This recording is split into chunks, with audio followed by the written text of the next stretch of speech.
Hey guys, hope you're all doing well on this Friday. Here it is raining and cold. Not the best weather. Hopefully it's nicer where other people are. But we're going to get into it. I'm just making sure the YouTube side is working. It seems to be. Hello, Kathleen. How are you? Tosha's hiding. I'll bring her up in a bit, Kathleen, for you. Hey, Stan. So we are going to bring up the one, the only, Amber from Story Chasing, and get right into this. She's a lovely lady. And without any further delays, the star of the interview, Amber. Hi, Daryl. Hello, it's quite how the are you? introduction there. Jeez. I love your intro, too. It's so dramatic. I know. I like to be creative, right? So I know. That's a whole artistic side. And then what was it? I did go to film school many years ago, which I'm finally actually using some of that. But yeah. No, I love it. I've seen it before, your intro, but then like when I'm sitting here live watching it and I'm part of the interview, it's like even that more special. I'm like, wow, it's grand entrance, Daryl. I gotta have something, right? I know, it makes me feel special, man. Well, I think the first thing was what really got to me was designing was fun. But when I got into building the website, I wanted to do most of it myself. So I had my web guy set up the basics, and then I went through and just designed everything. And it took me months. Yeah. Because that's not what I do. And then at the end, I'm like, okay, I'm done. Fix it. He's just like, yeah, she did a pretty good job. Yeah. Huh? It's fun to tinker with. Oh, it is. Yeah. Sorry for the noise, by the way. I'm in a city, so there's like much motorcycles going by right now. Hi. Hi. I like your shirt. You look at your shirt. Let me see your shirt. You can see through it. That's so cute. The green screen. Uh-huh. I can't see my head. Oh, you can see it through. Kathleen says hi, Cayden. Hi, Kathleen. Do you want to see the dog? Because you can hear it. Or she wants to see Tosha. Everybody wants to see the dog. I know. Kathleen's like, I don't want to see you. Aww. You gonna say hi? You gonna say hi?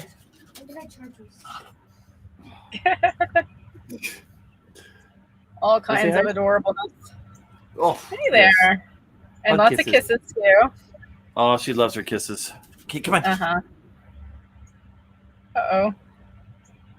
I'm the only one here all of a sudden. What happened? Well, I guess I'm the host now for the show. I'm not sure where Daryl went. Something's happening on the back end. I can't see any of the comments. There he is. That's what happens when she gets up on the desk. She stepped on the keyboard and kicked me out. I was like, I guess I'm the host of the show now. Oh my goodness. I'm back. So how are you? Good. Crazy, you know. Sorry again. Oh my gosh, there's a ton of motorcycles going by. Part of van life. Exactly.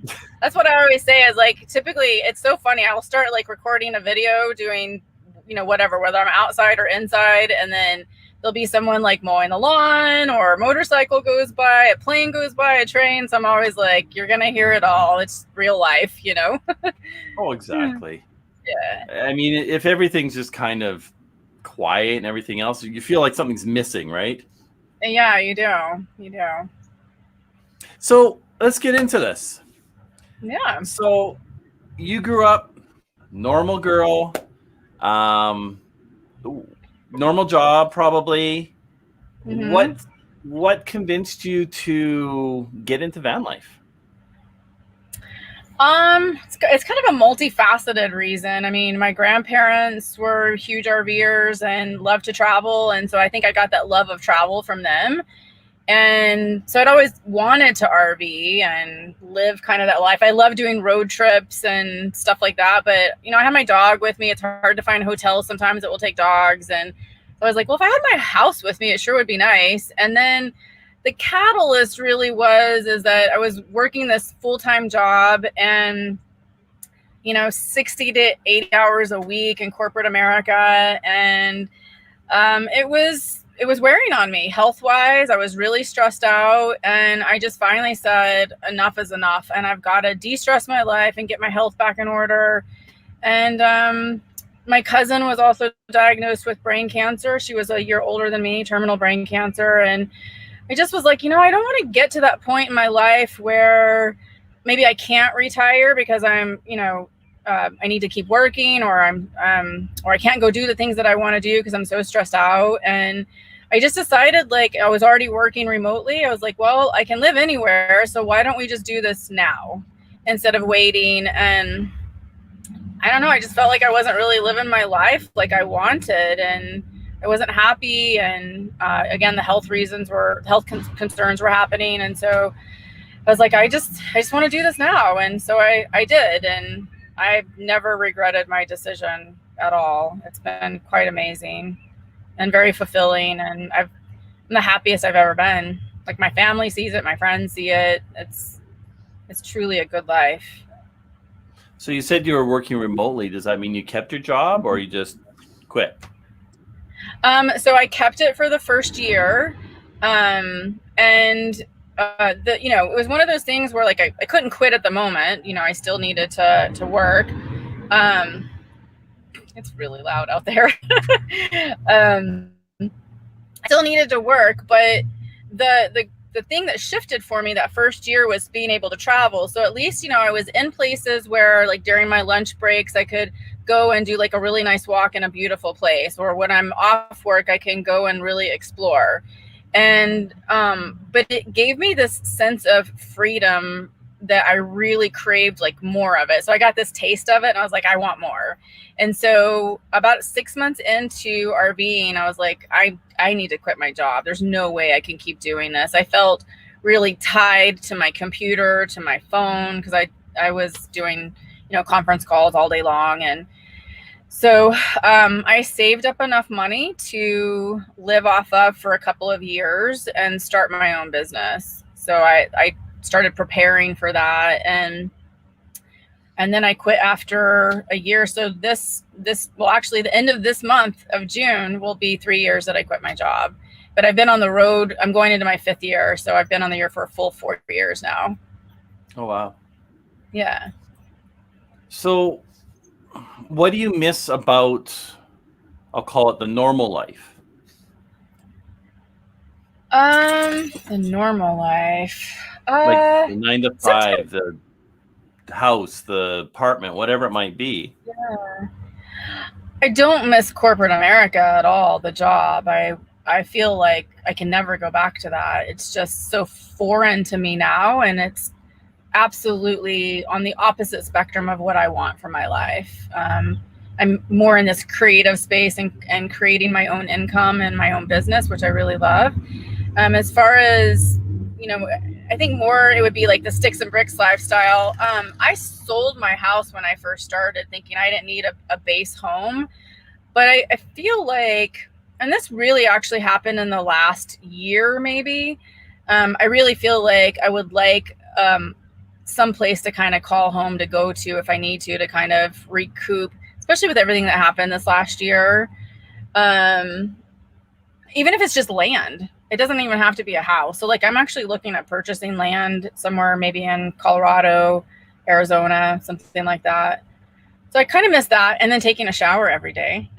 I don't have a shower in here. So, but that's really about it. I mean, everything else in RV life kind of ticks all my boxes. You know, I have an amazing social life. We have community on the road. You know, I can move whenever I want to. I can go where the weather is great. And, you know, I wouldn't say it's like a perpetual vacation by any means, because I still work, but I mean, sometimes it feels like it. But yeah, that's pretty much it, I suppose.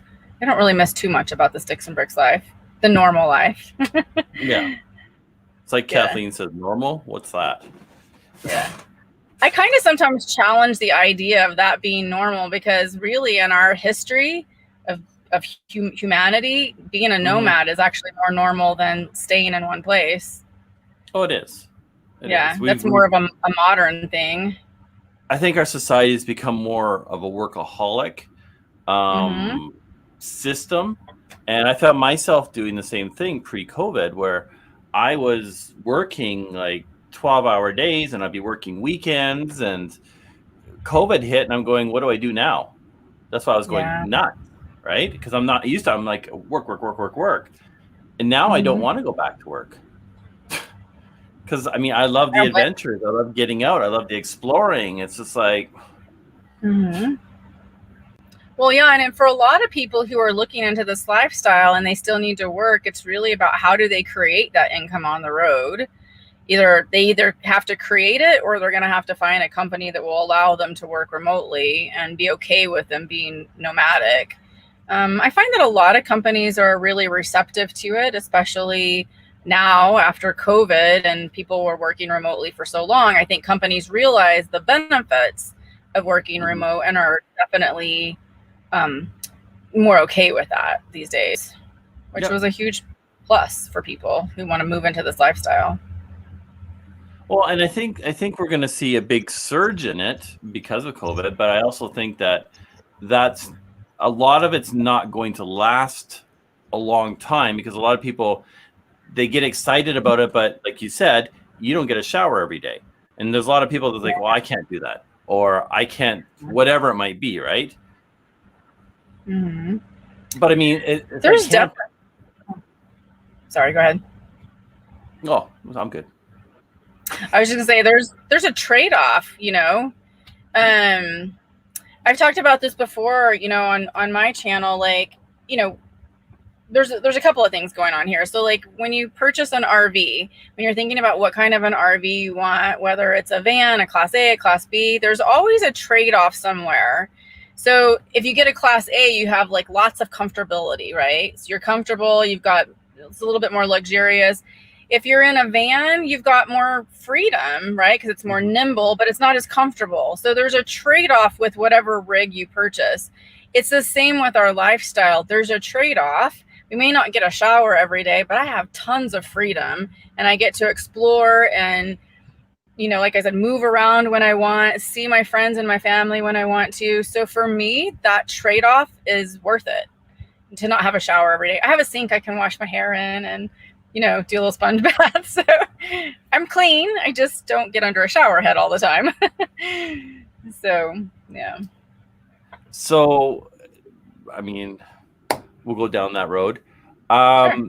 When you're like Colorado and some of these places where you're in the mountains and things like that, do you take the vehicle off-roading, find yourself a river, and just kind of shower, bath in that at times? Surprisingly, I have never done that. I've never showered in the river. I don't know if most times I think when I'm by a river, there's like a bunch of people. So I don't that makes it a bit more difficult. It does.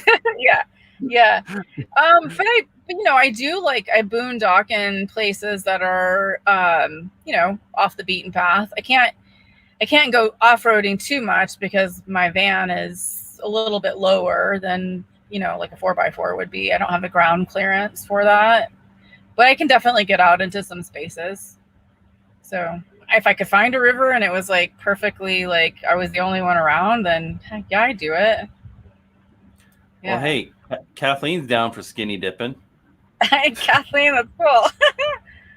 I do it. Well, probably not in front of everybody, but yeah. That's the next question, Kathleen. In front of people or not? Exactly. Some people are really okay with that, and I commend them for being that way. I'm just, guess, not one of those. Maybe I could be in the future. I don't know. Well, I think I'd be okay with it. It's just, are other people okay with it? So the other people aren't scared. If people, you could try it, and if people run and are screaming, you know you have the answer. Well, it's like Cayden and I, my son, we made this bet that for hitting 10K, right? And of course I lost, so I had to go jump in a lake naked. So we get all ready, and then a bunch of kids show up with people. And I'm going, really? It's like, okay, now so we moved down. It's like, okay, can kind of still see them, but still going to do it. So did it, got changed, and then more people come down. I'm like, oh. Oh, wow. But it was all good. On 10K too. Yeah, but YouTube would stop. What are you going to do for 50K? I mean, if 10K was skinny dipping, what's 50K? I don't know. I don't want to make a bet with him because I lost last time. So nice. Maybe skydiving. Yeah, skydiving. No, I'll think of something else. Is he up for that? All the more reason to do it. Okay, Kathleen's down for it. In front of people, if they're around, nudity shouldn't be a drawback. Go, Kathleen. That's cool. There's like a lot of hot springs and stuff around that are just natural hot springs that you can find when you go off-roading that people just skinny dip into. I mean, I'm pretty sure if you follow Sarah, you could probably follow some of her hot springs. Yeah. Right. Oh yeah, thanks, Kathleen. Oh, Daryl did it, Amber. Oh yeah, this skinny dipping. What happened? Oh. Hey, redheaded riding hood. I love her name. Yeah, she's a character. She is. Since you're no longer working for corporate America, what are you doing now besides YouTube to, fund your journeys and yourself? I mean, so my whole entire business model is really wrapped around YouTube and my blog. So, hey, Adam, my whole, business is really about, inspire, motivate, and teach. So 3 things: inspire, motivate, teach.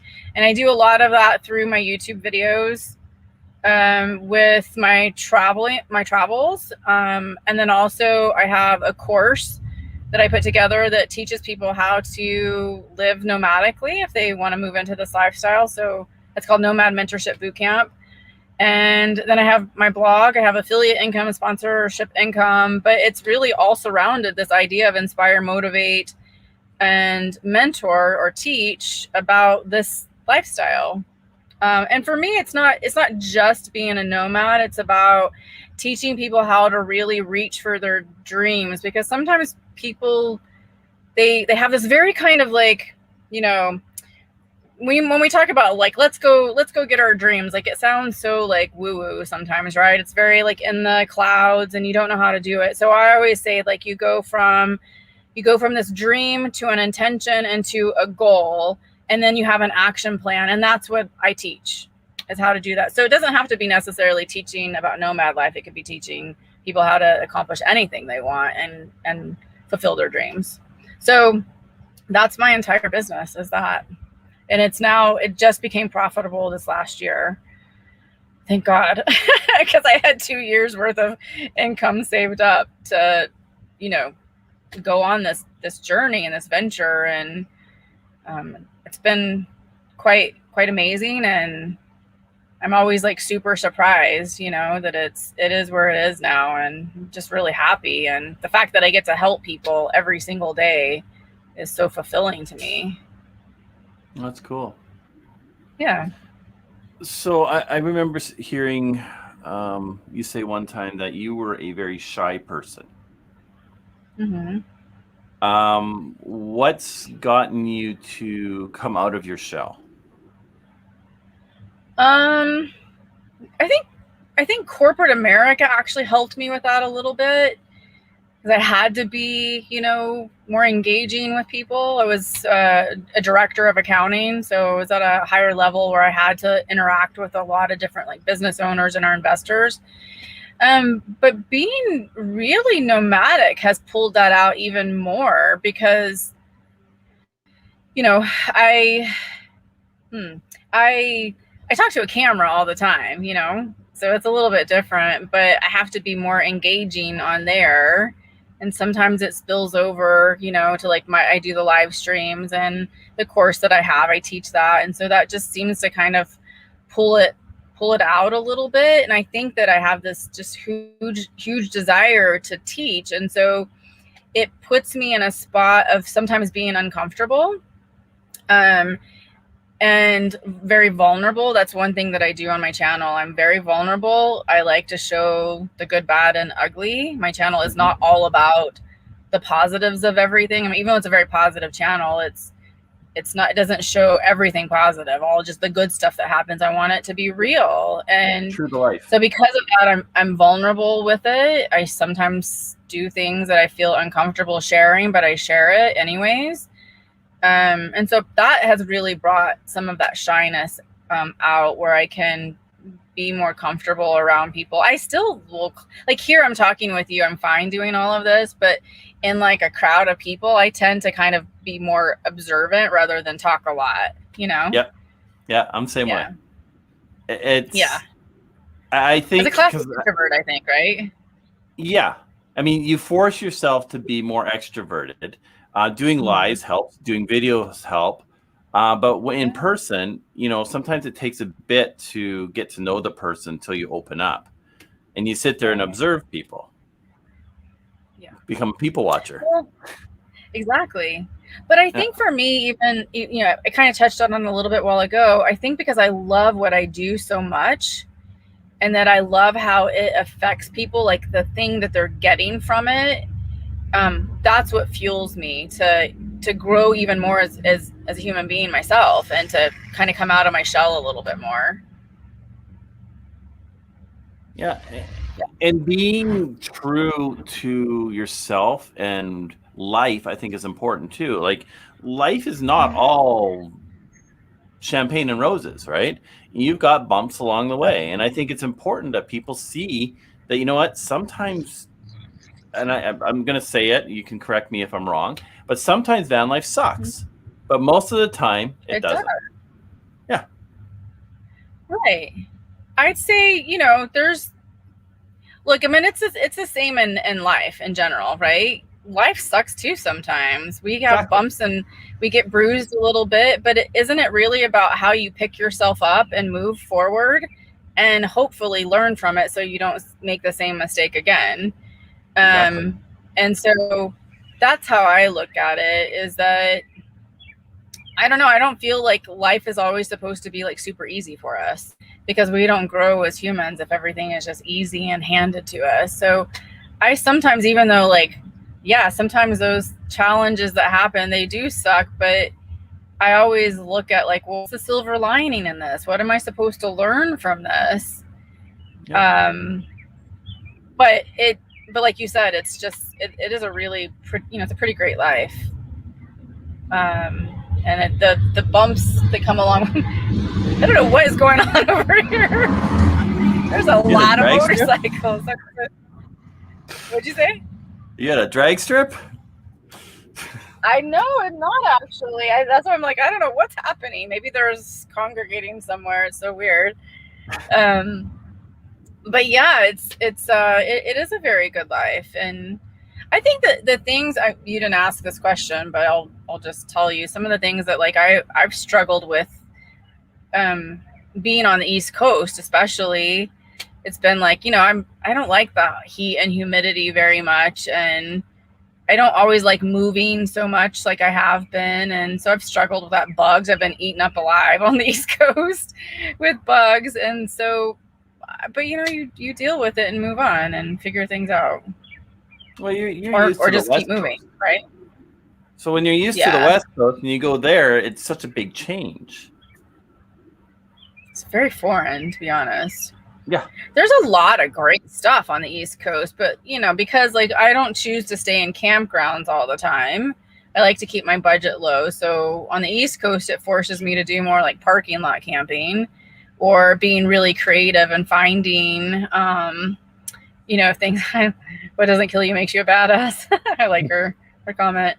But But yeah, I mean, I have to figure out places to go, and there's more on the West Coast. There's more boondocking and places to stay there in nature. And I really learned on the East Coast that I really prefer that, being in nature. So there was a time a couple of weeks ago where I had a little bit of anxiety because I was driving too much. I wasn't in nature. I was on sensory overload and around a lot of people, the city. I went through the New York City traffic.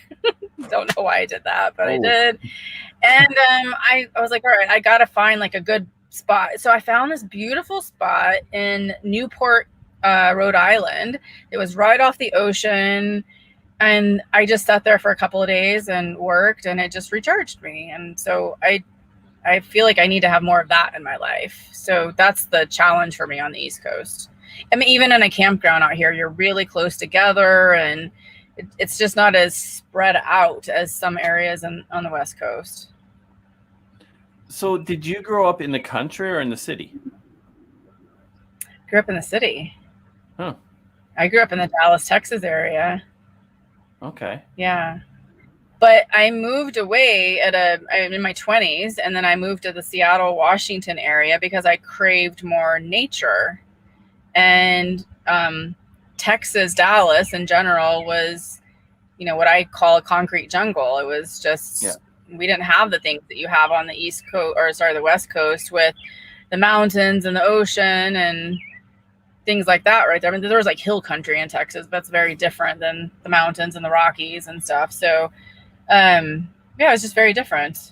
I really prefer that.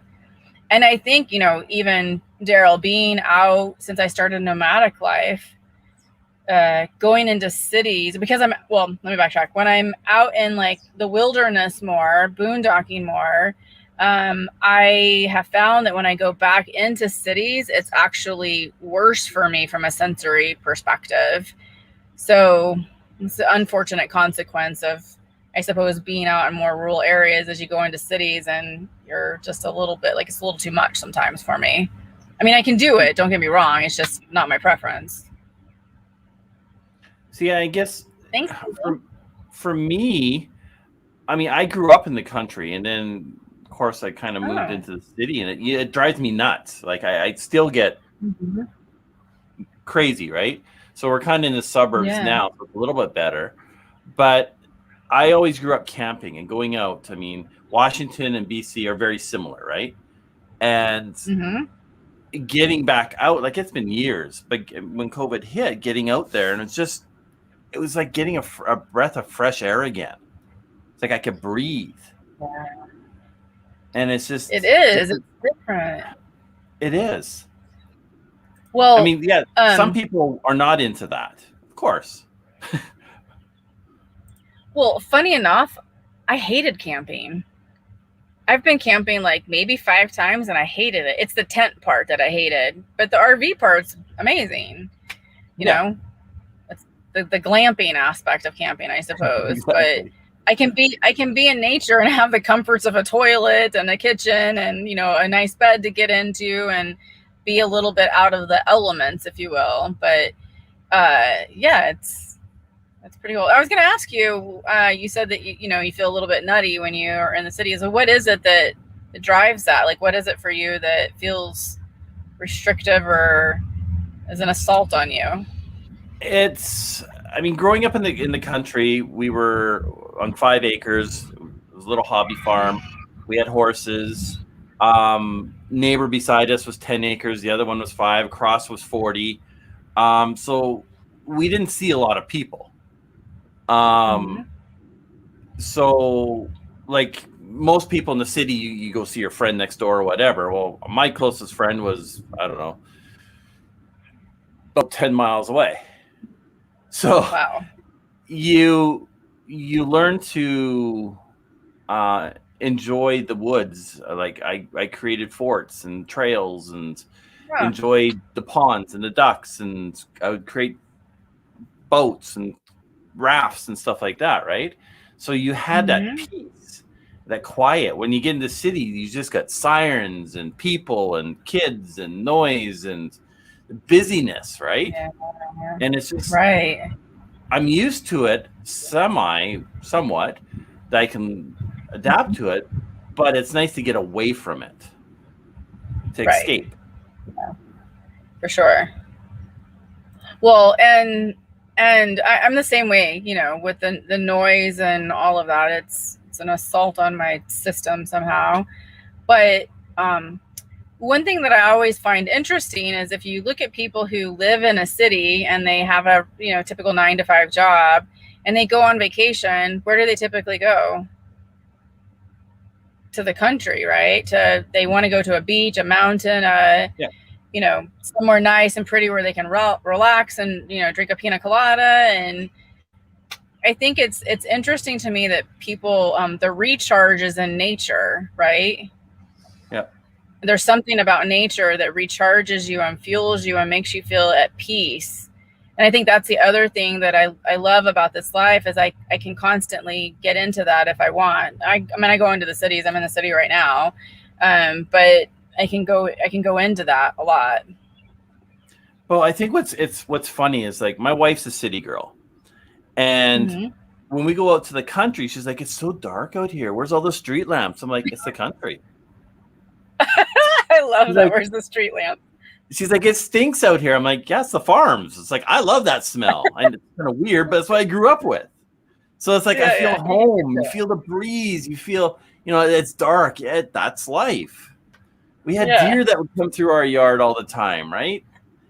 You don't see that here. No. So it's a different mentality. Mm-hmm. It is. It's very different. I mean, I remember that too when I first went boondocking and I was by myself for the very first time. It was so dark outside and it's like you can hear every noise outside. And the noises were like, you know, the crickets and the frogs and the occasional coyote that just killed its prey, right? I wasn't used to those noises, so I was scared to death. And I literally, like, one time I thought, I'm just gonna pack up everything. I heard like this noise outside and I didn't know what it was. I thought someone was out there. I couldn't see anything because it was so dark out. And I was like, I'm just leaving my camping equipment out there. I'm taking off. And I didn't. I stayed and overcame it. But yeah, I remember I was just like your wife. I actually have to tell you a funny story. So when I first started out, I was like on a Facebook women's group for RVing, and I'd pulled off kind of on the side of the road. It was a very large road, kind of backcountry, and it had this big, huge pull out where RVers and stuff or semis would pull out and they'd stay the night there. And there was a bunch of them along this road. So I thought, okay, I'm going to pull out over there. It was my first time ever doing this. I was so scared to do it. And I was like, you know, concerned, like, what if a semi came up behind me and hit me because they can't see me? It's so dark in this big, huge pullout. And so I thought I'll just leave a light on outside. And I said this to my Facebook group and they're like, this isn't Motel 6. You don't leave the light on. You know that? Do you remember that commercial? We'll leave the light on for you. Yes. Like, it's not Motel 6. I know. I laughed so hard over that. I was like, okay, you got me. I don't need to do that. That's funny. Yeah. So, I mean, you could have chose, I don't know, just backpacking or an RV, a big RV, or a school bus, a box van. There's many things you could have chose. So what made you get into a van? Well, I originally did start out with a Class C. It was a 26-foot, no slides. And I'd only been in it a year and I got the van. And most of it was because I was on the East Coast. My very first year, I drove all the way from Seattle to Maine. And I realized very quickly that there was a lot of places that I couldn't go in the Class C, or it just made it very difficult, especially on the East Coast where things are more compact. And that's when I started making the decision that maybe something smaller would be more beneficial, to be more nimble, park in regular spaces. Because for me, it was a little bit almost overwhelming because I couldn't do some of the things that I wanted to do. And again, just the space thing. So that was really the reason why, is being more nimble, being able to kind of go into any place that I want to, not have height restrictions, length restrictions. And, you know, for me, the trade-off was more space, but I don't regret it at all. I really love the van. And, I mean, sometimes, yeah, I do wish I had more space, but again, like I always kind of think like, when I'm driving around and I'm parking or exploring, like, what would it be like if I were in a truck camper right now? What would it be like if I was pulling a trailer? And think to myself what I would do differently in this situation. And I still keep coming back to just, the van is perfect for what I do. So is your van an off-road vehicle? No. Okay. It has the all-terrain tires on it, and it's front-wheel drive, but it's not 4x4. It, you know, it really needs like a lift kit on it to give it some more clearance, you know, below. But it hasn't deterred me from the places that I like to go to. Did you go with the bigger tire? Did I what? Did you go with a bigger tire? With the all-terrain? No, I kept the same size tire, just all-terrains. Yeah, okay. What came with it was the all weathers, but I'd been stuck before in my Class C twice, and so I really didn't want that to happen again. So I got the Max Tracks, you know, which help you to get out of a stuck situation, and then the all terrains are really great because most of the time I'm on like, you know, BLM land where there's dirt, rocks, wet grass, or mud potentially, right? Things you could get stuck in, and so the all terrains have done really well. I haven't gotten stuck yet in the 3 years that I've had it. So, and I've been in some pretty bumpy areas. And what'd you say? That was gonna be my next question. Have you ever gotten stuck? Not in the van. In the Class C, I did. Yeah, the first one was just stupidity. I tried to do a 3-point turn in a Class C, you know, RV, and ended up in a ditch. But it slid back. The road actually gave away. It was a very loose gravel road apparently, and it when I was backing up to do this 3-point turn that ended up being like a 15-point turn, I ended up going back into the ditch. And so luck of the draw, there was a guy next door that had a backhoe and came over and pulled me out, so it was perfect.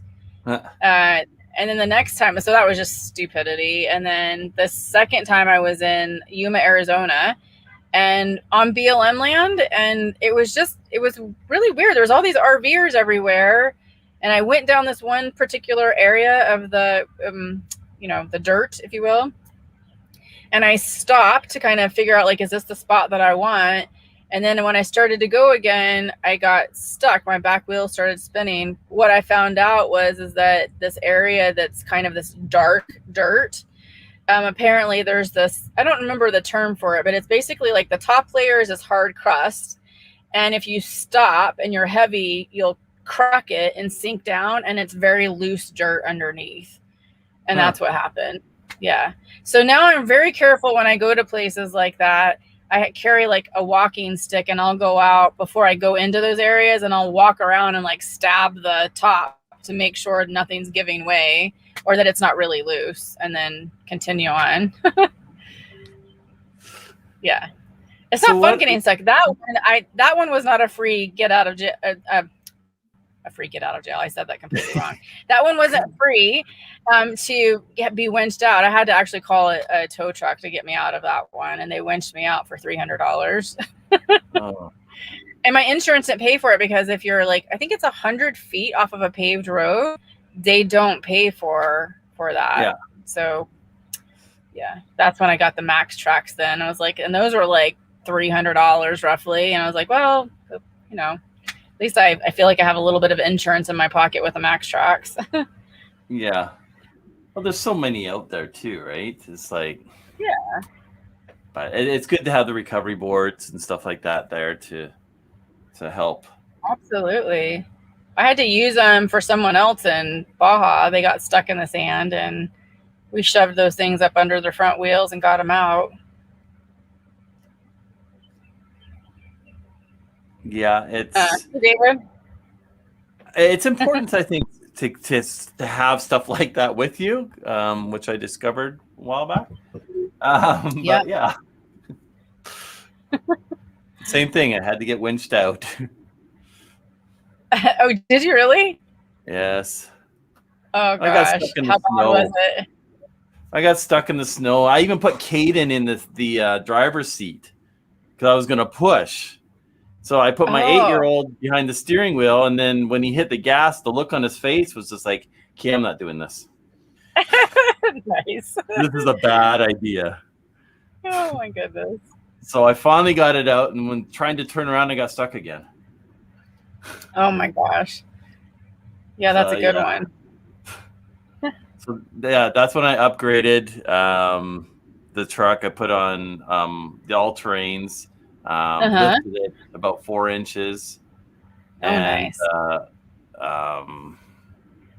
Yeah, because I already had the air and all that, so I can air down, but it's not going to do you much good there. And the chains that I had were from my old tires, so they didn't fit. Oh. Mm-hmm. So yeah, it's not fun when it happens.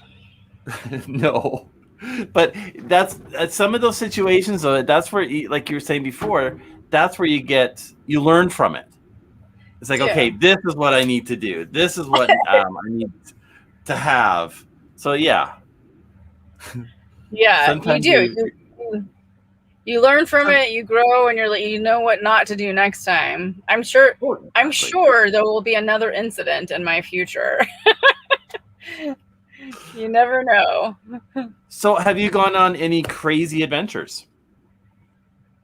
Crazy. I'm trying to think what would be crazy. So like, I don't know, this one was just a weird, so there's a place in California called the Lost Coast, and it's kind of this part in northern-ish California where they didn't really build like any big cities, or so there's the Highway 1 that goes, all the way down the Pacific Coast Highway, but they bypassed this one stretch, and it's not on the coast because it's just there's so many cliffs, it's just too steep. So they didn't do it. Well, it's in I do the National Geographic Scenic Highways and Byways book, and I'm trying to accomplish all 300 of them. And so the Lost Coast was in there, and I was in my van in that one. So I think you could only be like the max 22 feet to go through the Lost Coast. And it was just super steep, and winding roads. And it was actually very, very scary because it wasn't graded like you would like a typical road. So all of a sudden you could be going straight up, and it was, a hairpin turn straight up and gravel. And I was like, oh my God, is my van actually going to be able to handle this? And there was no cell service. And what should have been like a 3-hour drive was like a 6-hour drive. One point I was laying on the brakes the whole time down, the switchbacks, all the way down a cliffside down to the ocean, and I couldn't not brake. If I took my foot off the brake, I would crash. And so, of course, I was concerned about, burning your brakes out. That was a pretty scary time for me, but I did it. It was fun. It'd be great like in a Jeep or something like that, but not in the van. And then, I don't know, crazy, but like went to Baja, Mexico, and I loved that. We had like a kind of a caravan of people that when we went there last year and the year before that. That was a lot of fun. I love Mexico. Baja, not like mainland, but Mexico. I haven't been there yet. Yeah, I like vacationing in Mexico. Yeah. It's nice to get away, a different culture. Yeah. It's cheap to live there. Like you can get I say live, like even like traveling in the van or an RV, you can go to, so that there I would stay in campgrounds because it's different. They're like right on the ocean in the sand. They've got the palapas. They've got, the restrooms, the Wi-Fi. Sometimes they have restaurants, right there on the campground. And it's like $250 to $300 a month. It's incredible. Oh, wow. Yeah. So I'd love to go out there so this last winter I was supposed to do it, but I didn't because I ended up going to the East Coast. But I'm hoping this year I can go out there for almost the entire winter and stay in one place for like a month and just rent a campground for that length of time and, you know, really kind of explore the area. I might rent like a little car and use that so I don't have to move the van all, you know, every time. Yeah. Make it kind of easy. Yeah. So we'll see. I'm hoping to do it with like maybe 2 or 3 other van lifers, and that way we can all kind of stick together, share in some of the cost of maybe a rental car and explore it together. Just get a motorcycle. There you There's go. tons down there. But the way they drive is like, no. I know. I was about to say, I'm not sure about that. Some of the roads are really bad too. Carrie's saying your whale sighting tour was pretty epic. Yeah, that was beginning of last year. Yeah. We were actually in Baja when COVID hit. And so that was one of the reasons we came back, because everything was starting to get kind of crazy. And at that time, we weren't sure what was happening. So we thought it probably would be best to come back into the States. Yeah, that's a lot of fun there. Watching Amber 30 and a wake up. And I felt awesome people. Red. Okay. And you have an electric bike? Not anymore. No. I gave my electric bike away. Okay. Yeah, I was looking for something that was more just like a regular bike, because I had a Rad electric and it was 67 pounds. It was just too heavy and for me to get on and off the back of the rack and store it properly so that it wasn't damaged by the, you know, wind, rain, all that stuff. And so yeah, I was like, I just need something simple. So I ended up giving it away to a guy named Marvin over in Charleston, South Carolina. I do that sometimes. I'm just like, yeah, I don't really feel like selling it. I'm just going to give it to someone who needs something like that. And so I found this guy, and he was kind of in this same area that I was in. I saw him for a couple of days in a row, and he had a kind of a beat up bike, and it appeared like he really needed something new. So that's what happened. Come on, Lily. Sorry, my dog is like panting over here. Come on, get down. Get down. Let's go. Come. It's hot. Give me 1 second. You want to come over here and say hi to everyone? Come here. Oh, she's on the ground. Yes, I know you. So yeah, another bike will be in my future. So what channels, or I should say van lifers or channels, YouTube channels, whatever it might be, have inspired you throughout your van life? If any. Yeah, there was quite a few. So originally I watched Gone with the Winds a lot. They're now they're in a sailboat now. So I watched them a lot to learn, and I was inspired a lot by what they did. And then who else? One of my favorites right now is Elsa Ray. She has a little scamp, but they live in Colorado a lot. They do a lot of winter camping out there, and she's very like, her films. She went to film school too, and her videos are just breathtaking and beautiful. And she explores, you know, the nomadic life and all it has to offer, and sometimes the hardships, you know, that come along with it. The good and the bad, in other words. Yeah. So it's really refreshing. They live very, very simply in a scamp. It's her and her boyfriend Baron. So I like her channel. What else have I watched? I love Chrome from, you know, Vancity Van Life. He's great. Yeah. And who else has inspired me? He's not they're shy. Also what'd you say? He's not shy. No, he's not. Not Never at has all. been. Very, very different. Yes.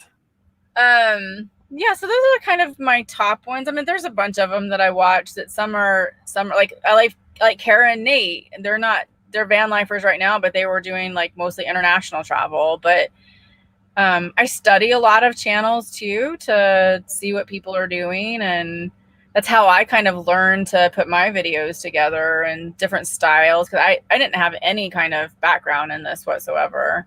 Didn't go to film school, none of that. It was quite the opposite. I was an accountant in finance, so you can't get more different. Well, I think it's a good way to start, but once you get going, you kind of figure out what works best for you, and what kind of grabs. I know mine's can hear yours. Oh, really? And what actually kind of works. No, you're not going to press anything. Want to say hi? Am I going to be the host again? Hi there. No, I'm keeping away from the keyboard. I know. Say hi. That's what she doesn't like. She's just like, I want. Fine, but I'm moving the keyboard. That's so cute. All right, come here, you go. Yeah. Dogs. What were we saying? Channels that inspired you. Oh, yeah. Yeah, I mean, I think I learned a lot, and you just start to develop your own style, you know, as you go along, and you figure out like what's most important to you. And a lot of it is, for me, has definitely been trial and error, trying to figure it out what I wanted to do, how I wanted to portray my message. And sometimes I feel like it really wasn't until the last year that I got super clear with that, you know, because I wasn't sure. Sometimes I wasn't sure how to present it. And yeah, so it's just a work in progress. Well, and you can, I mean, the only thing that advice that I got was to make sure that your channel's consistent, and that making sure that you keep posting. So if you're posting every day, post every day. If you're posting once a week, post once a week, so people get used to that. Absolutely. That was pretty much it. Consistency is key for sure. And, you know, I went from doing one video a week to doing daily videos. Now I'm doing maybe 3 to 4 a week. When I was doing one a week, I was like, dang, this is like, I don't know how people do 2 videos a week or 3 videos a week. It's a lot sometimes to put together. And the daily videos taught me how to do that very quickly. You know, I did it for 4.5 months, and it was a lot. It was way too much for me. I didn't have a good work-life balance, and it was starting to feel, you know, like I wasn't happy anymore with it. I wasn't happy with what I was doing, in other words. So, and I think that can start to show in your content if you're not careful. Yeah. And I think even, you know, I swear I have the best subscribers. They're like, Amber, you traded in corporate life for this life to have the freedom and to have work-life balance, and you're basically putting yourself back into that same position. And I think it's funny that they called me out on it, you know, and they were absolutely right. Maybe they could feel what I was already feeling, but hadn't done yet or made that change yet. So anyways, three videos a week is kind of what I'm doing. I feel like it's a really good balance for me and for them, and still continues to grow the channel and get the message out. I think I admire these guys that like Chrome that can do it every day. And I've said that to them. It's like, dude, like I give you all the kudos for that. Like that's just crazy. But they take it as a job. Yeah. So it is. I mean, it's very much a job, you know, like people don't see like all the behind the scenes stuff, you know, that you have to do. Like, I mean, I feel like I'm constantly apologizing for the fact that I don't answer my emails very quickly, because I just get so many that it's very hard. I just recently decided to hire a very part-time virtual assistant to help me out with that. Because, you know, I do need help with it. So she's going to start helping me with the emails and some administrative stuff that will hopefully make things a little bit better. But yeah, there's a lot of behind the scenes stuff that has to happen. And, so yeah, I treat it very much like a job, and I'm always feel like I'm constantly, you know, there's not only the, you know, with entrepreneurial, with doing this, you wear a lot of hats. You're the content creator, the producer, the editor, the, you know, you're Critic. doing all the admin stuff. What do you say, marketing? Yeah, you're doing it all. Yeah. And so sometimes it's hard to switch gears like that all the time, right? And there's just constantly a ton of stuff to be done. And I'm not at all complaining whatsoever. Sorry, I just saw one of the comments about my paper towel holder. We'll get to that in a second. But it's just interesting, you know, that what you have to do with it. So having the help right now is going to be nice. You okay, girl? And that She is hot. the bungee just so your paper towel doesn't unroll when you're traveling. So I was having problems. Yeah, when I was driving, my paper towel would just completely unroll, and it'd be all over the floor. It was horrible. And so I kept asking everybody, like, what can I do? And they suggested a bungee or Velcro. And so I finally got a little bungee thing and put around it. It's actually not a bungee. It's like, hold on, I'll grab it. It's this, like, I don't know what they call these. Oh, it's just a It's wire. kind of hard. Yeah. Yeah, Oh. and it can twist every which way, and you can form it so it hooks. So I hook it like that around the paper towel so it stays. But it's very pliable. But yeah, it works great. That works. Sorry for that. Yeah. It's okay. We have Hey, a Michelle. cat that every morning I come downstairs and the toilet paper is in the kitchen or down the stairs. So she always likes to pick it up out of the basket, pick it up and walk around with it. It's just like, Oh, our animals are just so great. Lots of laughter. Michelle's in Canada too. is she? Yeah. And you sure you're not Canadian for apologizing all the time? I do, don't I? I know, it's awful. I actually used to get it onto my Canadian friend about that. I'm like, would you stop apologizing? And then now I do it. Yes. But I mean, told you there's a lot of Canadian influence in Washington. Yeah. I mean, it's in the other way around too. I mean, you look at, when was it? Bellows Fair was built around people from Vancouver going down there. And then when the dollar changed so much, the mall actually became empty. Like a lot of businesses went out of business because there were less Canadians coming down. I saw that. Yeah. It was really interesting to see. Yeah. It's built itself back up, but now with COVID, I mean, who knows? Because the borders have been closed. Hopefully they'll open up in July. So I hope so.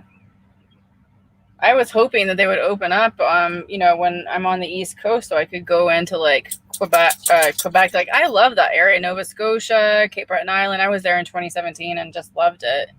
Oh, Cape Breton and Nova Scotia are beautiful. Oh yeah. Have you been to what is it? Prince Edward Island. Have you been there? Yeah. Yeah, I haven't been there yet. That looks really nice, but you have to take a ferry over. It's really neat. Like a lot of that was when I was younger, because that's where my mom was from. So like spring breaks or summer or Christmas, we'd alternate, but we'd go back that way, right? And I still remember winters there. Like as a kid, my grandma's place was this old house, and I remember the old exposed ducks. And you open the door, and the snow was like halfway up the door. Wow! It was just like, oh, it was so neat. Go out and cut down your own tree from the backyard, and see that. Like I didn't grow up like that. I have no idea what that feels like, especially to have that much snow. I mean, I grew up in Dallas. We got ice. That was about it. Yeah, it's like Vancouver. Like we're lucky if we get a couple inches of snow. If we get a foot of snow, everybody's excited. Yeah, I guess it's kind of like Seattle, right? That's about what we would typically get too. But when I went to school in Seattle, what was funny is 2 hours away, Seattle and Vancouver, I would get asked if I lived in an igloo. Are you serious? Yes. An igloo. All the time. And I'm going, oh my God. No. And then finally I got to the point, I live in a 2-story igloo. I have huskies that pull a Ferrari. It's like, no. Nice. It's funny. I actually got asked that. Well, not that exact question, but I grew up in the Dallas, Texas area, and I went on this cruise when I was 14. My dad took us, or the whole family, on this cruise. And these were people from Florida, I believe. And they asked me if I lived in a teepee and rode a horse. And I'm like, no. Like, Dallas is very progressive. We have houses and buildings. And haven't you seen the show Dallas? That's what I asked them. A Dallas airport, from what I remember, was really nice. Yeah. But that was quite a few years ago. Mm-hmm. Were you just visiting Dallas, or was it a business thing? Yeah, I used to have a modeling agency. And so I used to scout all over the US and Canada and international. So like I was pretty much in almost every airport.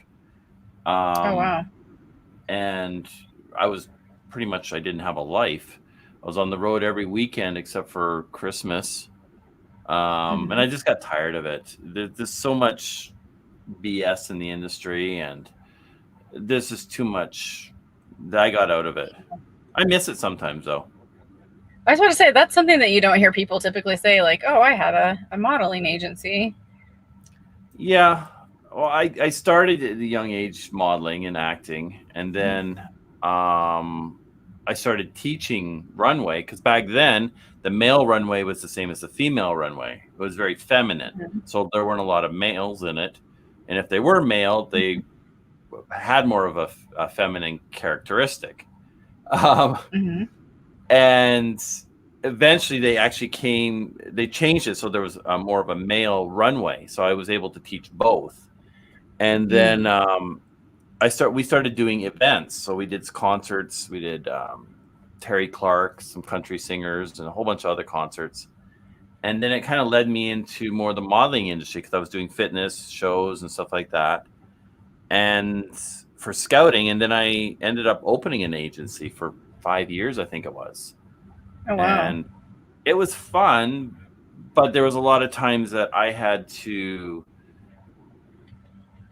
talk people out of doing things they shouldn't, because girls wanted to get into the industry, so they would put themselves out to a point that you would see it, and so you don't need to do that. That's not the right way of getting into the industry. And I got tired of doing that. I mean, I was glad that I could do that for them, but I got tired of the industry being that way, the whole casting couch. And it was just, I just got sick of it. I mean, I still got a ton of friends in that industry, but I'm not in it anymore. So no, I don't miss it. I mean, I miss it and I don't miss it. Yeah. Sometimes I miss the traveling. Well, but did you get to really enjoy it? No, you usually fly in on like a Thursday, and then you're scouting from Friday to Sunday, and then Sunday you're usually back on the airplane, so you're at work on a Monday. So it's just like, and then you're going through everything, and then it's a repeat again. You're off to the airport. So it's just like, it wasn't a life. It was a lot of air miles, but and I got to see a lot of stuff, but that's it. Well, it's much better what you're doing now, for sure. Oh, I mean, I got back into doing construction and more the management side, because I had that background as well, which I enjoy. But now for me, it's more, I'm enjoying more the adventure side of things. So it's finding that balance, right? Because one pays the bills, the other feeds the soul. For sure. So yeah, I mean, if you're still of working age where you need to work and you can't fully retire yet, you have to somehow, figure out what that balance is along the way. Yeah, especially when you got a kid and a wife and a dog and a cat and a house. I just have myself and Lily. A lot easier. Well, your name is Adventure, Vancity Adventure, so it is all an adventure with all of those parts. It is, and I mean, the adventures usually, I mean, it's Cayden, myself, and Tosha because usually we go on weekends. My wife's working, but then she gets mad at me because she didn't get to go. But when she does go into the back roads, she gets headaches and then she complains. So I'm just like, you can't win. Is she talking to you now? Huh? Is she She's at talking work. to you right now? No. Okay. She's gonna see this and go, "Wait, why are you saying that about me online?" No, she doesn't watch it. She thinks Maybe I'm nuts. What? She thinks I'm nuts for the whole YouTube thing. She doesn't get it. Isn't that funny? So people, I feel. Oh, go ahead. My mother-in-law watches it, so hi. Oh, cool. Hi, mother-in-law. Glad you're watching him. Someone needs to support him. Yeah. It's kind of funny because I tell my subscribers too, like, they're definitely way more loyal than my own family is with watching. My family is like hit or miss. Sometimes they'll watch. You know, my sister will say, "Oh yeah, like I watch it." I'm like, "Well, you didn't like comment or anything, so I know you watched." And she's like, "You know me, I don't comment." I was like, "Okay." Yeah, it is funny. Family's funny that way. Well, it's funny because I mean, I went to I don't know where it was, and someone started yelling and saying, "Hi, we love your adventures." I was like, "Oh, cool." Okay. It's just like, okay, now I'm getting to experience a bit of that, right? Because I mean, I've hung out with Chrome and we're sitting there talking. People will go by and say, "Chrome." I was like, oh my goodness. I was just like, it's like I get it all the time. I was like, I don't. Yeah, it's definitely interesting though, like the first several times it happens, and it's very, I don't know, it's a weird experience for me, you know, for sure, because I'm just not used to it. But yeah, it happens to me, and it's mostly like people obviously in the RV world who know, but yeah.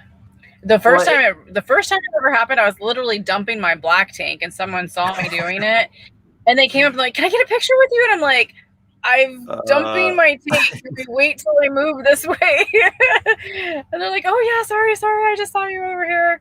But they were so excited, and yeah, it was a little unnerving for me, especially as an introvert, because they were so excited, and I was like, "Oh my gosh, like what's happening here?" And I had to learn to kind of, I guess, almost figure out what to say, you know, because it was unnerving for me, and I didn't want to express that it was unnerving for me because they're excited, you know, and yeah, but it is funny. I was actually in Savannah, Georgia, and there was this lady, Kathy, that was on there, and I was just going around filming. I was walking Lily, and I hear this all of a sudden, my name being shouted. And it was this lady, Kathy. She's a subscriber on my channel, and she was on one of those like tours, you know, that take you around on the buses. Yeah. And then she ended up being at a Cracker Barrel that I came to like a couple of days later, and we got such a good laugh out of it. I actually interviewed her for her rig. She has that Born Free rig that everybody like loves. They don't even make them anymore. But yeah, it was just funny. I'm like, oh my God, I'm out in the middle of the city and I'm getting like yelled at in a good way. Yeah. I'm just trying to find a picture here. It just reminded me of something. And it was a funny situation. He's got a show in the States now too, but he's a Canadian contractor who has a TV show. And he comes to Vancouver for the trade show, and we're part of his network. But we were sitting there chatting, and I had to go before he was coming back to meet all his fans and stuff, right? And I can't find the picture. It's a funny picture. And we have a mascot outfit. And the guy that was supposed to be in it bailed on me, so I got into it. Oh no! And Brian comes over, and he comes into our booth, and I'm in this big mascot, And I put my arm around him and he's like, Daryl, is that you? I'm like, shh. He started laughing. He's like, nope, you're not catching. Oh, maybe it's in here. You're not catching me in there. I think it's in here. That's funny. It was the funniest situation because there's not much you can. I mean, you're limited to what you can do and move around and. Sure. Oh, that's a different event. How come I don't have it in there? Bye, Michelle. Oh, here we go. Okay, I'm going to share this.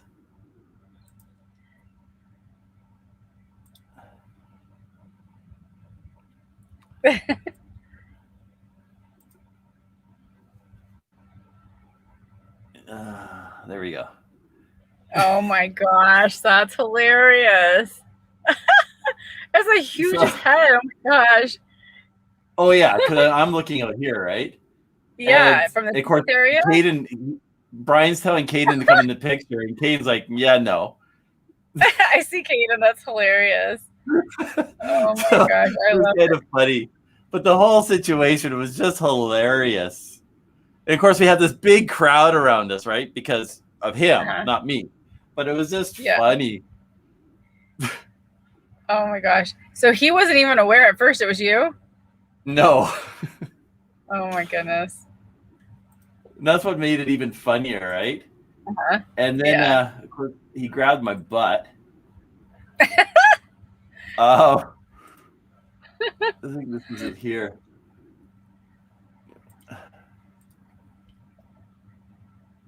He was copping a feel of the mascot. Pretty much, right? Oh my gosh, that's hilarious.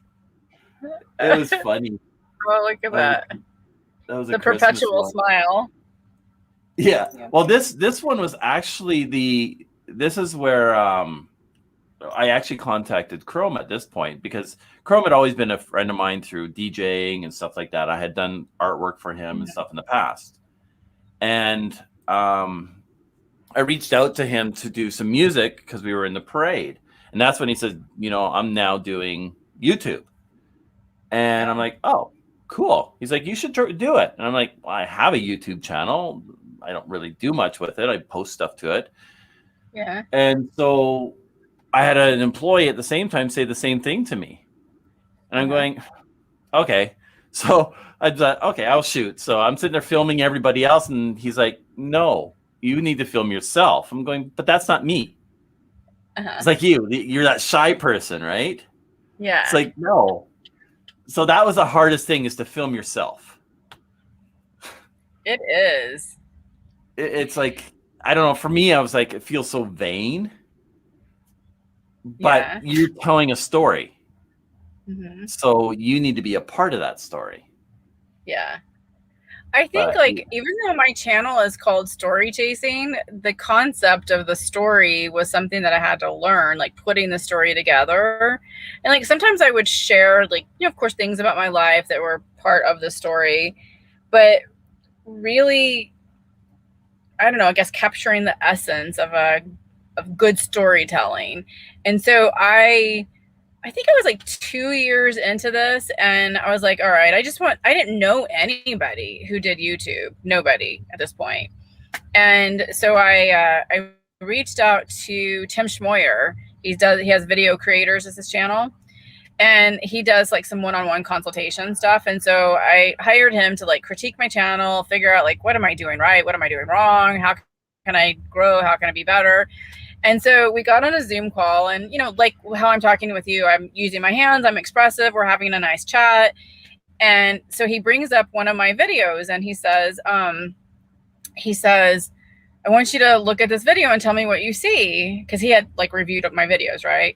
And long story short, I didn't blink the entire time. I had hardly any expression on my face. It was a how-to video. So it wasn't like travel vlogging. But even still, it just wasn't super expressive. And he's like, on the call with me right now, you're very expressive. You're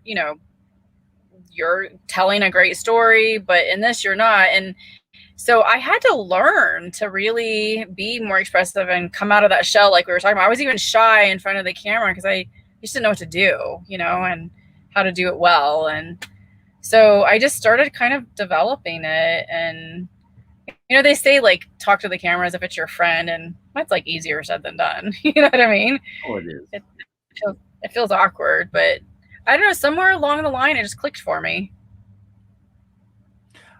For me, I don't really pay attention to. I don't think about it. As I'm filming, I'm thinking, okay, what's this kind of gonna go, or where is this gonna go? What's gonna happen?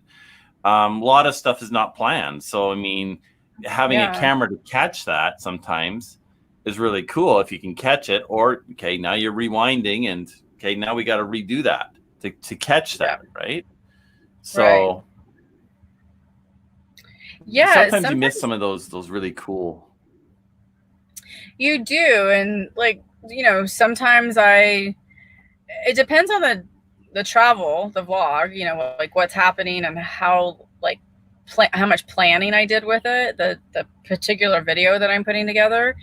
Sometimes I don't even know what the story is going to be until I start editing it, you know.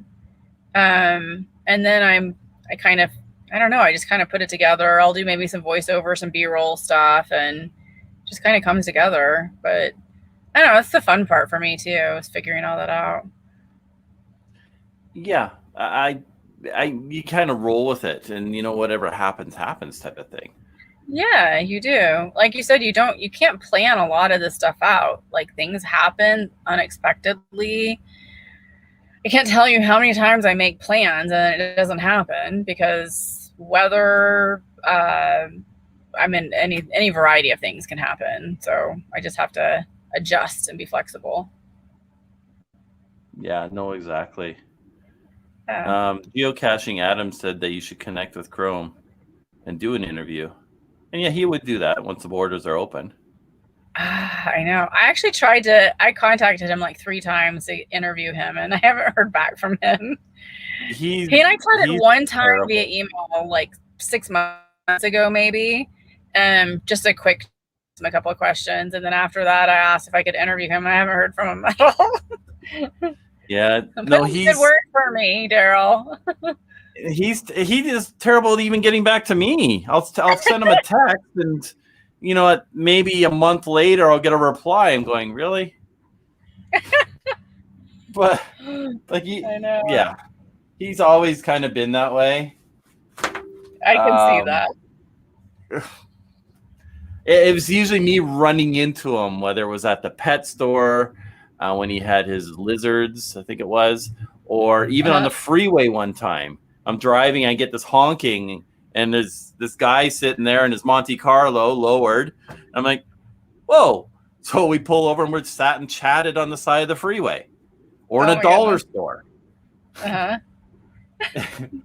It's been funny throughout the years. It's just kind of run into them here and there, and that's the only time you could actually get a hold of them sometimes. Yeah. But yeah, no, he's a great guy. He's just, yeah. I get it. We're all busy. Sometimes it's just the luck of the draw getting a hold of him, you know. That's why I just keep, you know, persistently sending an email here and there every once in a while. Yeah. Maybe one day he'll respond. Well, I think now everything for his emails and stuff goes through his assistant. Yeah, it does. So. Yep. I'm not sure. I know she does his posts and stuff like that. She had some issues.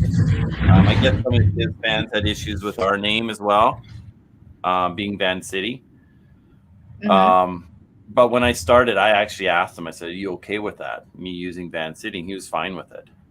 Because we're both from Vancouver City. So. Yeah. Yeah. But now he's starting to do more adventures, and I'm going, he can't change his name to Vancity Adventure now. Oh no. Yeah, he's in his van, and you know what? Yeah. That is Chrome. And there's nothing taking that away from him. So I got no problems with that. I know he doesn't have problems with it, so yeah. He seems like a pretty cool dude. He is. He's a lot of fun. We had a lot of fun in our younger days too. How long have you known him? Oh, 1997. Oh wow, so quite a long time. I think it was 97 was the first time I met him. Was at a bridal shop. Sounds weird. Bridal shop. That's random. Well, the lady. I'd like to know what you and Chrome were doing at a bridal shop. Okay. I had a business back then of designing like logos and stuff like that. And she wanted a new logo and a flyer done for the bridal shop. And she was going to be doing a fashion show. So she's like, I have this DJ. He's young. He's energetic. I know he needs some artwork, but I want him to DJ the fashion show. And she's like, can you help out with it? I'm like, sure. And that's when I first met him, was because of this lady in the bridal shop. So I did his logo, and then we ended up doing these fashion shows. I was on the runway as well, which is kind of fun. Embarrassed the lady that was running it. Well, the girls could be in lingerie, but she didn't want the guys to be down to boxers, so I stripped down to my boxers. She just went bright red. You're going to show us pictures of that too, right? There are no pictures. There's no evidence. We want to see the start of your modeling career. Yeah, no evidence of that. That's gone. That's hilarious. And then she tells me, well, there was a priest in the audience, and that was kind of why I didn't want you to do that. I'm like he doesn't wear underwear? Oh my gosh. That's quite hilarious. But yeah, that's how we met. And then we became friends. I did a lot of his DJ stuff for different clubs and stuff, and would hang out with him and his posse of girls. And I remember pushing his one car over a speed bump because he had lowered it too far. Oh my gosh. But yeah, we had a lot of fun times. Kind of funny. See, he needs to do like a video with like his friends like you and talk about all those old times like that. You know, I think that'd be a cool video. I think a lot of that stuff though, because I mean, he had a drug problem back then and a drinking problem. And he admits to it in his videos as well. And I think a lot of that he's tried to put into his past. And we kind of grew apart for a while there because of that, because I wasn't that same kind of person. Like, I wasn't a drinker. I would have the waitress would actually ask me if I wanted a new straw before a new drink, because I was usually the designated driver. So I would have one drink and that would last me all night if it wasn't a pop. So, I mean, there were times that I would drink, but I just never really had the actual need for it or the desire for it. Right. So that was we grew apart because of that. But I mean, we keep running into each other. We're still talk and stuff like that. But I mean, he recognized where his weaknesses were and changed.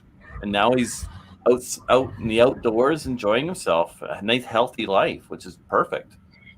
So I'm proud of him. I mean, yeah, me too. I've seen, those videos from him where he talked about his problems in the past, and I commend him for overcoming that. That is very hard. And I think, what he did with probably leaving some of his friends behind, obviously, is for a purpose for some reasons, right? Especially the ones who maybe were doing a lot of those things. Yep. Yeah. And we've all had to do stuff like that. People that are unhealthy in our lives. And that's kind of why I stepped away for a while, because it was unhealthy. But he changed. He's become a different person. He recognized that change was needed. But yeah, and you're right, Kathleen. Some people take longer to grow up than others. He's always been a kid at heart, and you know what? There's nothing wrong with that. That's what will keep him young. I mean, he is younger, But yeah. Yeah, I think he's got a good outlook, and he's Oh, yeah. happy-go-lucky, and yeah, to each his I own, you know? I think he's a good influence for the whole van life community, so people understand. You know, you can live. Well, it's not minimal really anymore, but you can live in a van. You could have somewhat of a simplistic life. His van's pretty nice now, Yeah, but it is. yeah, Yeah. It's still minimalist, but it it's is. just, you know, yeah. He's got lots of toys. I love seeing all of his stuff. When he like does all of his unboxing, I'm like, Chrome's got a new toy. Chrome's got Well, something else got on the van. Oh yeah, and the funniest thing is because you see the YouTube Chrome, right? And Yeah. in real life, it's just like it's a different Chrome, right? Because he censors himself for YouTube. Yeah. We all do So that. it's like, yeah, you kind of think through things. Like the one video I did is this when we got stuck, I was thinking, okay, I'm going to censor it all. I'm going, you know what? No, it's real. So I didn't Yeah. censor it. I mean, it wasn't any F-bombs or anything like that. Yeah. But Oh, yeah, you get F-bombs frustrated. are. Yeah. Yeah. Oh, so that's one of the things that when people meet me, I kind of keep it on the, you know, I keep a lid on it, especially for YouTube. But I have the worst potty mouth. My favorite word is the F word. It is. I grew up with it. It's such an expressive word. It just says everything. But it offends people sometimes, you know what I mean? And so my channel, I want my message to be clear without people being offended by a word, you know? I believe it's just a word, and it's an expressive word. It's just this weird attachment that people have to the meaning of it sometimes, you know, that makes it a bad word. I don't really believe in all of that stuff, but whatever, that's their belief. And so I just want to make sure that I'm not diluting or not, they're not able to hear my message because of that. So I don't, and of course advertisers hate it, or, you know, for YouTube. So I keep all that stuff like filtered. Yeah. But when you meet me in person, you're gonna hear me drop it every once in a while. Oh, and I do too. I try not to because of having a 8-year-old. Kids. Yeah. But being in the construction industry back in the day, it was like every second word I was swearing here, and that's what really got me kind of, yeah, I don't like this industry. So I got out of it for the longest time. Mm-hmm. But yeah, it slips now and then. We're human, right? I see Redheaded Riding Hood is saying, Amber, I'm shocked. I figured that might shock you a little. Red. You shouldn't be shocked, Red. You have a potty mouth.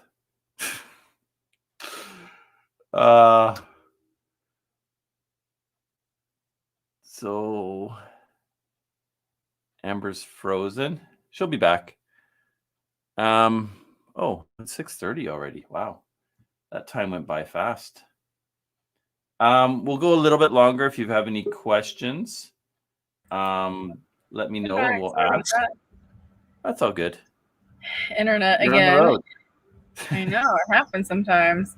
I'm just glad it happened when you're connected, because when it happens on my live streams, it messes up the whole live stream. I have to start a new one.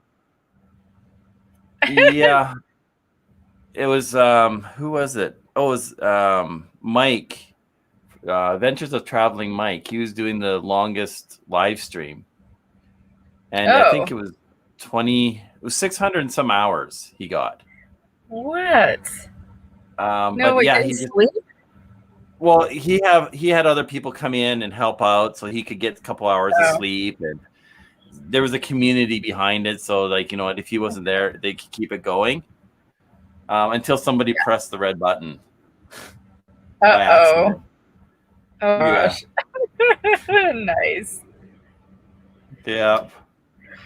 But We are at 6:30. We've gone a bit longer than expected. You're just so easy to talk to and such a joy to talk to as Thank well. you. I know, I've enjoyed this. It's like chatting with a good old friend, you know? It is. I love your subscribers too. Good comments and questions here. Yeah. It's a good group. It really is. That's the one thing that I really discovered about the YouTube community is how caring they are. Absolutely.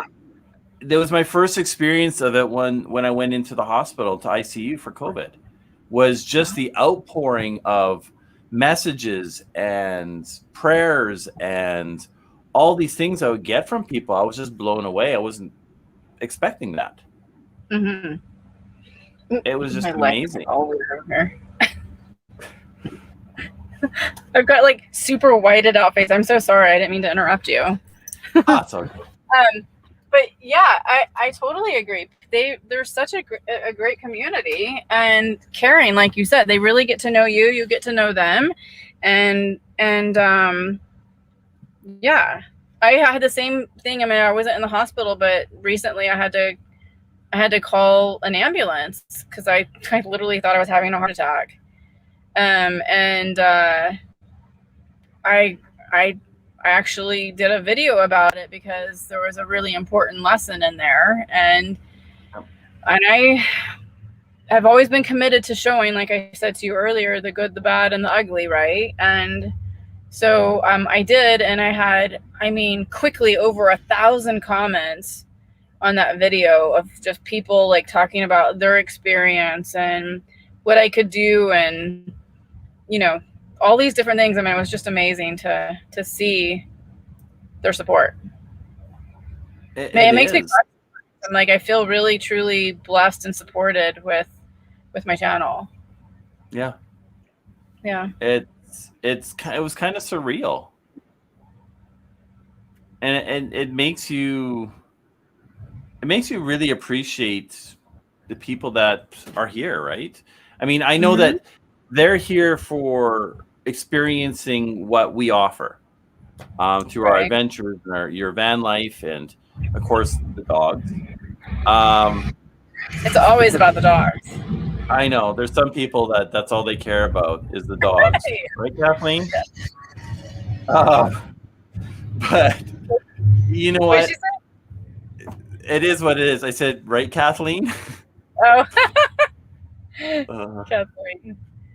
But it's no matter if they're here to see a dog or to see you or see the adventures, they're supporting you, and there's something that they need or want or love seeing, and that's what's important.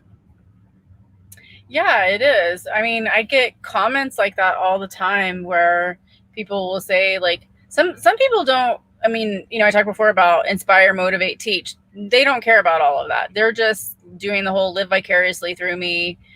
They want to go on the ride, and there's that. And then there's the people who really do want to learn. And sometimes people are there for just the pure entertainment of it all. And I'd say probably 99.9% of the comments in my community are really great. There's the occasional ones I get that just suck, but most of them are super supportive. But I also, like Daryl, I work really hard on building a very positive community. And it's not to say that like people, I'm all for people like expressing their opinion if it's different than mine. That does not bother me at all.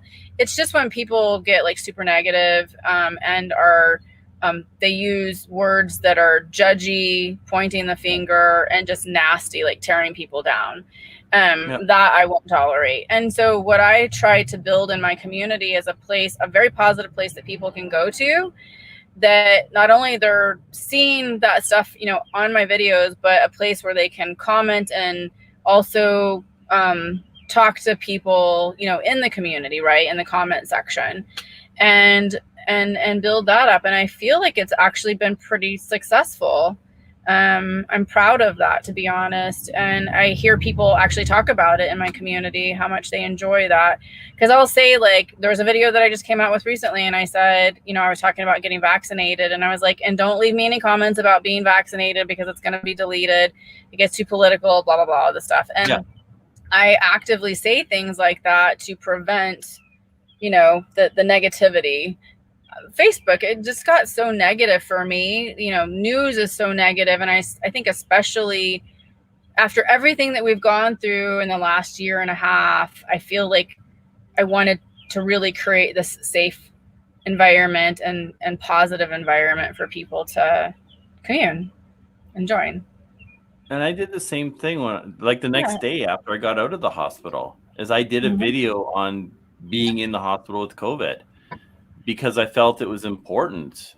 And I got emotional because it was, and there's so many things happening around there, and everything that's happening to you, and how hard it is to breathe. And like, it was something I don't want to do again. But I did that the next day just because it was so fresh, and it was real. And you know what? The outpouring was probably 99.9% positive. Of course, you get the couple negatives in there, but you know what? It was my story. It's what happened to me. Absolutely. Well, yeah, nobody can take that away from you. There's really... Oh, I wish they would have. I didn't want it. Yeah. I mean, yeah, of course. But yeah, I know what you mean. Of course. So you were only in for like a day? Is that what you said? A day? No, I was in there for 9 days. Oh, 9 days. Okay. Yeah, that's quite a long time. Well, I'm glad you recovered and everything's good. Yeah, no, Cayden and I went over to the island, and coming back, I just started feeling sick. And we went and got a test, and we all got tested, and we all came back positive, including Cayden. He had no symptoms. And then I just started feeling very tired and I wasn't hungry. So I slept for probably about 3 days. Oh, wow. Not eating either. So I lost like 37 pounds. Holy cow. I gained 20 of it back when I got out.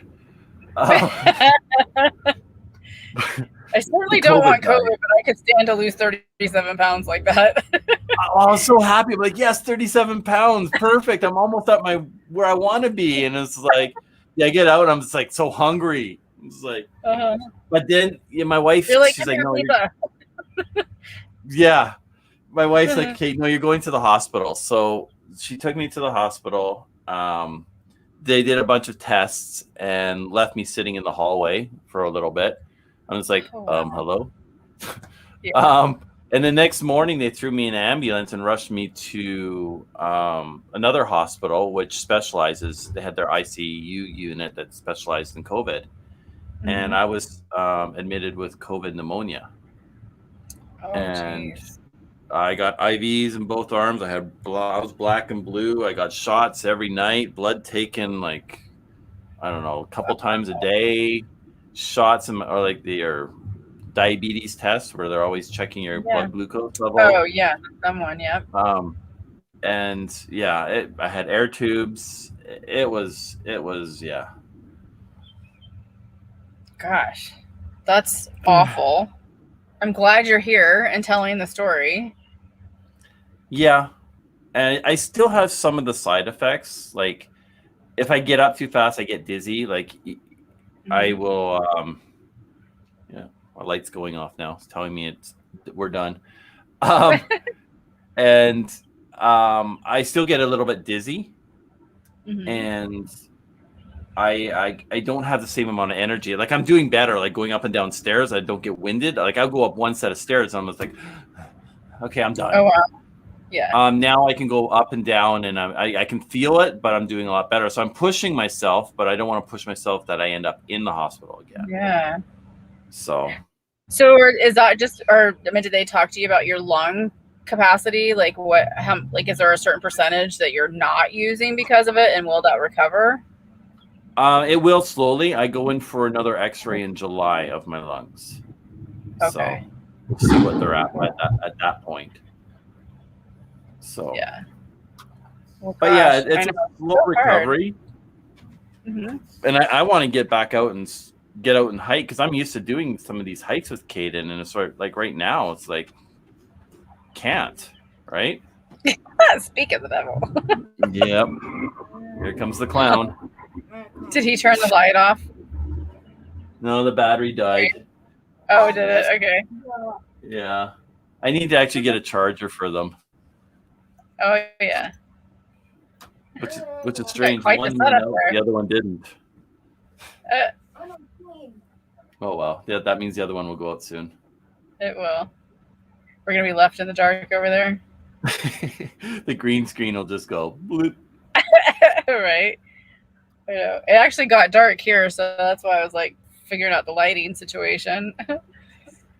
Yeah. It looks like It's been lighted out. muggy here. But I should probably let you go. We've gone over, and I know you still have a life too. So, Well, we do. Someone's like, "Mom," just looking at What- the doggy. Well, thank you. I really appreciate you having me, and it's been great getting to chat with you and getting to know you a little bit better too, and having your audience join. We share some people there. Yeah, I recognize some of the names here. yeah. I've seen Red on your channel. Yeah. Karen, Red. Geocaching Adam, Yeah. Kathleen. Yep, I think. Yeah, Kathleen's All right. everywhere. Kathleen. Does Kathleen have a reputation? Kathleen is you know what? She's hilarious. She's a big goofball, and I know she won't take offense to that. But you know what? What I like about Kathleen is she doesn't hold back. She says it like she sees it. That's great. We need more people like that sometimes, right? Exactly. We need more Kathleens. Cayden's on here now. Thanks again. No, thank you. I really appreciate you taking the time. Yeah, it was great talking to you. Yeah, of course. Absolutely. We'll keep in touch. It's been fun. It has. Lily, have you had fun? Have you liked it? I think so. All right, Amber. All right. You have a great evening. All right. You too. See you later. Bye, everyone. What a wonderful, wonderful person. We got to chat beforehand, and I just find real people just amazing. And what I mean by that is people that are down to earth. They don't hide behind other people. They don't use other people. They are just who they are. And I think that is just amazing type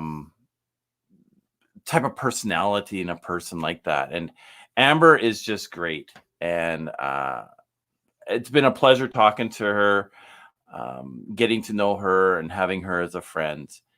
And I want to thank everybody that's here for joining. If you guys want some new merch, there's some new merch.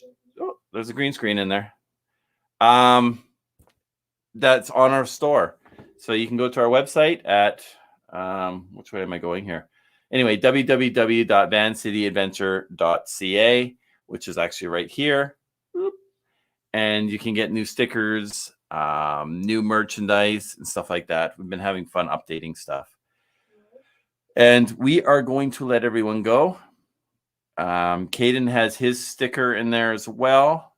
And I will actually be doing a couple shirts and stuff for Cayden as well. And any of the stickers and stuff that Cayden sells, that goes to Cayden. So, because he's trying to start filming as well. So he's getting some camera equipment and all that fun stuff. But once again, I want to thank everybody for coming along.